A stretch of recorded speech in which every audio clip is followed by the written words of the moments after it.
नमस्कार. मी रसिका तुमच्या सगळ्यांचं पुन्हा एकदा खूप मनापासून स्वागत करते किचनवाली स्टोरी या आपल्या यूट्यूब चॅनलमध्ये. तर आज आपण आपल्या किचनमध्ये कसलाही तामझाम न करता अगदी साधी सोपी आणि झटकन होणारी अशी मटकीची रस्सा भाजी करणार आहोत. पण त्याआधी तुम्ही जर आपल्या चॅनलला सबस्क्राईब केलं नसेल तर जाऊन पटापट सबस्क्राईब करून घ्या.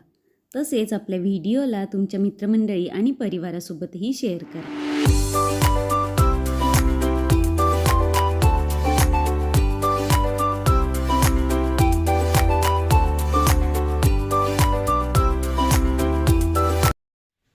सगळ्यात आधी इथे मी एक कढई गरम करून त्यामध्ये मूठभर शेंगदाणे घातलेले आहेत.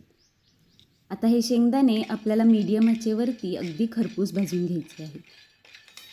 साधारणतः 2 ते 3 मिनटं हे शेंगदाणे भाजल्यानंतर याचा कलर छान असा बदललेला असेल. शेंगदाणे भाजून 2 ते 3 मिनटं झाल्यानंतर यामध्ये आपल्याला खोबऱ्याचा किस घालून घ्यायचा आहे. साधारणतः पाववाटी इतका मी खोबऱ्याचा किस घेतलेला आहे, तो यामध्ये मी घालून घेणार आहे. आता हा खोबऱ्याचा किससुद्धा आपण शेंगदाण्यांसोबत 1.5 ते 2 मिनटं परत एकदा खरपूस असा भाजून घेणार आहोत.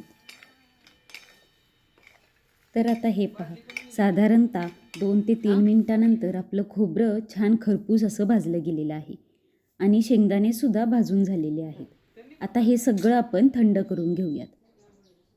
आणि आता एका मिक्सरच्या भांड्यामध्ये खोबरं आणि शेंगदाणे जे आपण थंड करायला ठेवले होते ते आता यामध्ये घालून घेऊयात. तसेच यामध्ये आता 7 ते 8 लसणाच्या पाकळ्या, 1 इंचभर आलं आणि थोडीशी आपल्याला बारीक चिरलेली हिरवी कोथिंबीर घालून घ्यायची आहे. आणि याच्यामध्ये पाणी न घालता याचं आपल्याला बारीक असं वाटण करून घ्यायचं आहे. तर हे पहा, पाणी न घालतासुद्धा याचं बारीक असं वाटण वाटून झालेलं आहे. आता आपण भाजीला फोडणी द्यायला लागूयात. तर सगळ्यात आधी एक कढई गरम करून त्यामध्ये मी 2 पळीभर तेल घेतलेलं आहे. तेल चांगलं कडकडीत असं गरम झालं की मग 1 चमचाभर आपण मोहरी घालून घेऊयात. मोहरीसुद्धा मस्त तडतडली की मग 1 चमचा आपण जिरं घालूयात. आता जिरं पण छान असं फुललेलं आहे. मग यामध्ये आपण 1 मोठ्या साईजचा कांदा अगदी बारीक चिरून घेतलेला आहे, तो सुद्धा घालून घेऊयात. आता हा कांदा आपल्याला गोल्डन ब्राऊन रंगावरती परतून घ्यायचा आहे. साधारणतः 3 ते 4 मिनटामध्ये आपला हा कांदा छान असा परतला जातो. आणि जेव्हा कांद्याचा कलर हलकासा चेंज व्हायला लागेल तेव्हा यामध्ये 1 मीडियम साईजचा टोमॅटो बारीक कट करून तोही घालायचा आहे. आता हा जो टोमॅटो घातलेला आहे तो अगदी मऊसर शिजेपर्यंत आपल्याला परतून घ्यायचा आहे. तर आता हे पहा, 2 ते 3 मिनटामध्ये आपला टोमॅटोसुद्धा छान मऊसर असा शिजलेला आहे. आता यामध्ये आपण मगाशी जे खोबरं आणि शेंगदाण्याची पेस्ट करून ठेवली होती ती घालून घेऊयात. आता हे वाटणसुद्धा 1 मिनिटभर आपण त्याचा कच्चेपणा जाईपर्यंत परतून घेणार आहोत. ऑलरेडी शेंगदाणे आणि खोबरं छान भाजलेलंच आहे. फक्त आलं लसूणचा कच्चेपणा जाईपर्यंतच आपल्याला ते परतून घ्यायचं आहे. आता यामध्ये 1 मोठा चमचा काळा मसाला, मस्त असा कलर येण्यासाठी अर्धा चमचा बेडगी मिरची पावडर, थोडीशी हळद आणि चवीनुसार आपण मीठ घालून घेऊया. आणि हे कोरडे मसाले करपू नयेत म्हणून अगदी 1 घोटभर यामध्ये पाणी घालून घेऊया.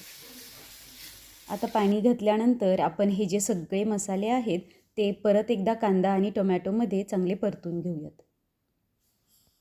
आता हे जे वाटण आहे याच्या जोपर्यंत कडांना तेल सुटत नाही तोपर्यंत आपल्याला हा मसाला छान परतून घ्यायचा आहे. तुम्ही बघू शकत असाल 2 ते 3 मिनटामध्येच आपल्या या वाटणाच्या कडेला कसं तेल सुटायला लागलं आहे. आता यामध्ये मी मोड आलेली मटकी घालून घेणार आहे. इथे साधारणतः 1 मोठी वाटीभर इतके मटकीला मोड आलेले आहेत, ती मी याच्यामध्ये घालून घेणार आहे. आणि आता ही मटकी या वाटणामध्ये आपण परत एकदा चमच्याने चांगली हलवून घेऊया. लगेचच या भाजीमध्ये पाणी घालायची घाई करायची नाही. तर आधी आपल्याला या वाटणामध्ये मटकी चांगली 1 मिनिटभर परतून घ्यायची आहे.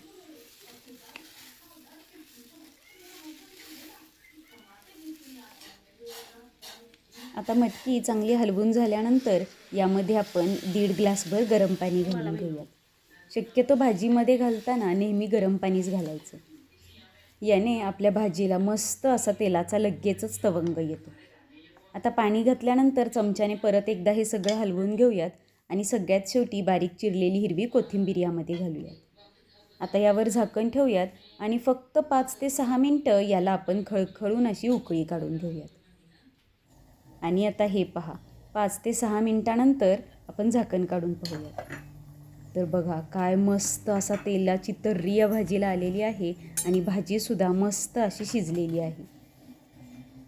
आता लगेचच गॅस बंद करून आणि ही गरमागरम भाजी चपाती किंवा भातासोबत आपण सर्व करूयात. जितकी ही भाजी करायला सोपी आहे ना, तितकीच ती खायलासुद्धा अप्रतिम अशी आहे. मुलांच्या किंवा अहोंच्या डब्याला घाईमध्ये देण्यासाठी एकदम मस्त अशी ही भाजी आहे. मुलंसुद्धा आवडीने खातील आणि झटपट देखील होईल. चला आता वाट कसली बघताय? चॅनलला जर सबस्क्राईब केलं नसेल तर लगेचच जाऊन सबस्क्राईब करा आणि शेजारी दिलेल्या बेल आयकॉनवर देखील क्लिक करा. म्हणजे माझ्या रोज येणाऱ्या व्हिडिओजचं तुम्हाला लगेचच नोटिफिकेशन मिळेल. चला तर मग भेटूयात अशा छान छान झटपट होणाऱ्या आणि अगदी स्वादिष्ट रेसिपीजसोबत पुढच्या व्हिडिओमध्ये.